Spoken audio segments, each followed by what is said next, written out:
Our topic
is about describing the set of integers and identifying real-life situations that make use of. Our topic is about describing the set of integers and identifying real-life situations that make use of it. What is an integer? Integers are all natural numbers known as counting numbers, the negatives, zero, and positives. Integers has no fraction or decimals. So, ang integers ay mga natural numbers kagaya ng mga counting numbers. And kasama rin sa integers ang mga negatives, zero, and positive numbers. At tandaan na ang integer ay walang fraction or hindi siya naka-decimal form.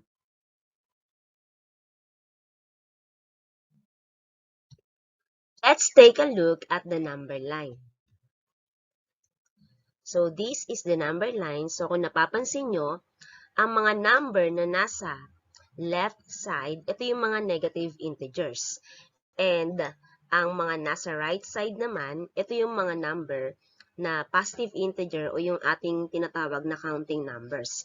Then, 0 is neither negative nor positive.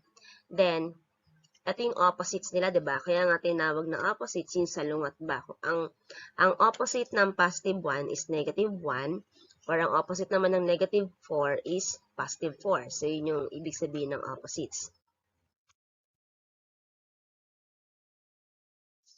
So, based doon sa ating number line, opposites are the same distance from 0 but on different sides of 0. So, same lang yung distance ng mga opposites doon sa 0. Okay.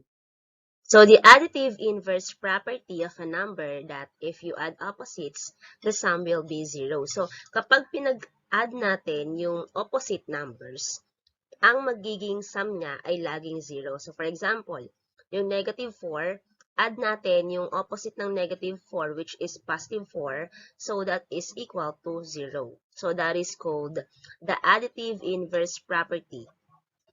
Again, itong negative 5, ang opposite niya is positive 5. So, kapag pinagsama natin to, the sum will always be 0. Let's have some practice exercise. Represent the following situation as positive or negative integer. So the first situation is a plane climbing to an altitude of 10,000 feet. So if we are going to represent the situation sa integer, this should be positive 10,000. Bakit siya positive integer? Kasi ano yung word na nagsasabi na positive yung integer na to? So, ang word na climbing. So, when we say climbing, aakyat ka. So, pataas siya. Diba? So, kaya, positive 10,000. Next naman, taking 1,000 pesos out of the bank. So, paano natin to i-represent sa integer? So, this is negative 1,000. Bakit negative 1,000? Kasi ang sabi, taking out. Pag sinabing taking out, nilabas or winidraw yung pera. Kaya negative 1,000.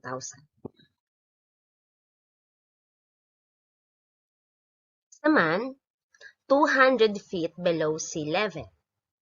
So, ang representation na to sa integer ay negative 200. Bakit negative 200? Kasi may word na below. Ang below ay sa ibaba. Ayan, negative. Next is a hiker climbing to an altitude of 6,000 feet. So, same siya ng una nating situation. Ang word na climbing ay pataas, kaya positive 6,000 ang ating representation niya sa integer. So, may word na climbing. Next is spending 5,000 pesos. So, ang representation nito sa integer ay negative 5,000. Bakit negative? Kasi may word na spending. Pag sinabing spending, ginastos. Diba? Okay, so let's answer another activity. Name a positive or negative integer to represent each situation. So same din siya ng ating ginawang activity kanina. So we have here different situations and we are going to represent each situation to a positive or negative integer. Okay, so let's start with the first situation. Saving 25 pesos. So when we say saving, ibig sabihin nadadagdagan yung iyong or nag-iipon ka. So that means, pag nirepresent natin siya sa integer, that is positive 25. Okay? Next naman is 6 feet below the ground. So, ang word na nag-i-indicate dito na ito ay negative ay yung word na below. Kaya, siya ay negative 6. Okay, so dahil sa word na below, ang below ay nasa ilalim. Next, what is the opposite of negative 6? So, alam natin pag sinabing opposite, ito yung kabaliktaran. So, ang kabaliktaran ng negative 6 ay positive 6. Kaya, so, yung ating hint doon is yung opposite. Next naman, number 4, when a player to a basketball team shot the ball and gained 3 points ahead against their opponent. So, naka-gain daw siya ng 3 points ahead dun sa kanyang kalaban. So, ibig sabihin, that is positive 3 kasi may word na gain. Kung sinabing gain is nadagdagan. Next naman, number 5, weight loss for 50 pounds. So, ibig sabihin, nabawasan yung kanyang timbang ng 50 pounds. So, ibig sabihin, negative 50. So, yung word dito na nagsasabi na ito ay negative, yung word na loss. Okay? Okay, so, para ma-master natin yung pag-name ng positive or negative integer to represent a situation, so mag-try pa tayo ng another example or other examples. So, we have here 5 situations and again, mag-name tayo ng positive or negative integer base dito sa mga situation na to. Okay, so first is gain 6% interest from bank deposit. So, ang hint natin dito is yung word na gained. So, pag sinabing gained, dadagdagan. So, that means, ang integer niya is positive 6. Next is 3 hours overtime. So, yung 3 hours overtime, pag sinabing overtime, is ben, sobra-sobra na sa oras yun, di ba? Ibig sabihin, nagdagdag siya ng oras. So, yung word na overtime represents positive 3. Okay? Next, number 3, Aiden is paying an amortization amounting to 22,300 pesos in the bank for his car loan. So, yung ating word na hint dito is yung paying. Pag sinabing paying, nagbayad siya. So, ibig sabihin, nabawasan yung pera niya.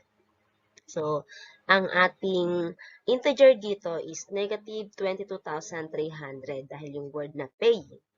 Then number 4, David climbs up the hill with an altitude of 1,000 feet. So, again, yung word na climbs up. So, ibig sabihin, umakyat siya. So, ang climbing is positive. So, that is positive 1,000. The number 5, the temperature is 10 degrees Celsius below zero. So, below, yung word natin dyan is below. So, that means negative ang kanyang integer. So, negative 10. So, kailangan lang maging familiar kayo sa mga words para na ginagamit sa mga situation para ma-represent natin siya ng tama kung siya ba ay negative or positive integer. Next, 6 situations.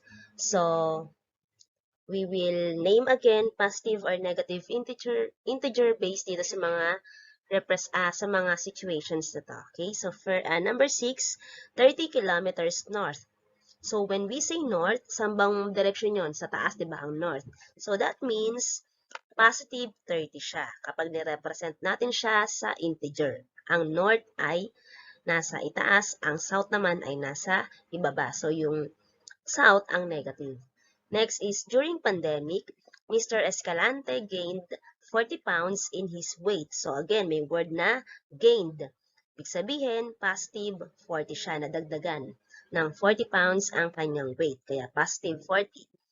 Next, number 8, going 2 kilometers downstream. So, yung word dito na downstream ay nagre-represent ng negative, kaya negative 2.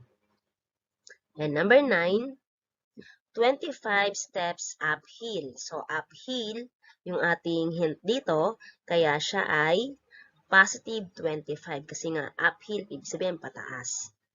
Next, number 10, an airplane approaching to the runway descending its altitude by 10 feet per second. So, yung ating hint dito ay yung word na descending. Pag sinabing descending, papalayo. Okay, pag papalayo, that means negative siya. Kaya negative 10 ang integer ng number, ng situation number 10. Okay, so ngayon naman, we will arrange the following integers from least to greatest. Okay, so we have these numbers, or these integers, i-arrange natin siya mula sa pinakamaliit hanggang sa pinakamalaki. So, tatandaan nyo sa number line, kung na-imagine nyo yung number line, kapag ang number doon sa negative integers, diba, habang lumalaki yung kanyang number, lumiliit yung kanyang value. Hindi siya kagaya sa positive integer na habang lumalaki yung number, lumalaki yung value. Okay? So, let's try this. First number, 5370, negative 2, negative 1, negative 7. So, kung i-arrange natin siya from least to greatest, mauuna ang negative 7.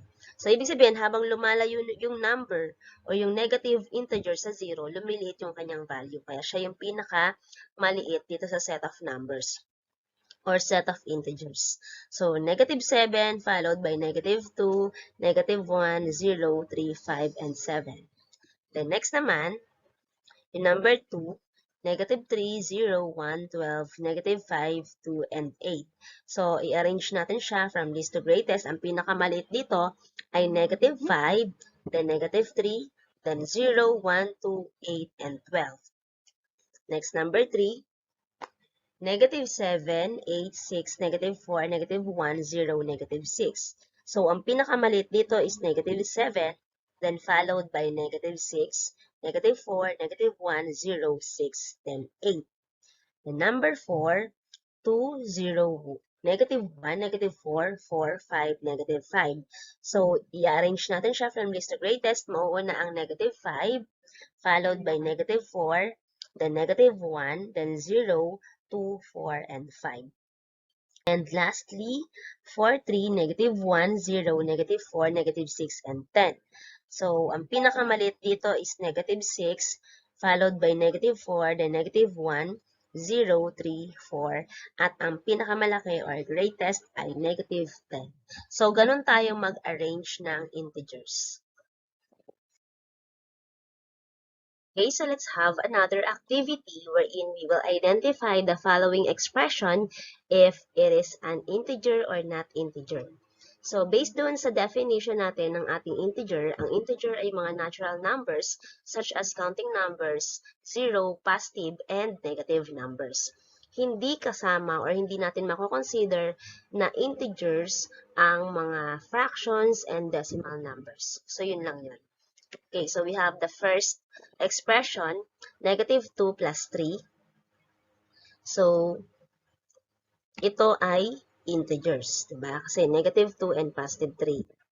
The next, we have 245 thousandths. So, this is a decimal number. Therefore, this is not an integer. The number 3, 0. 0 is an integer. Number 4, we have 1 and 56 thousandths, which is a decimal number. So, this is not an integer. And number 5, negative 3, negative 2, and negative 1. So, these are negative numbers. So, this is integers, or these are integers. Okay, next, number 6, we have 1/2 plus 3/4. So, these are fractions. Therefore, these are not integers. Number 7, again, another negative fraction. So, we have negative 5/6.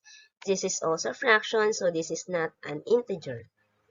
Number 8, negative 6 plus 3. So these are integers.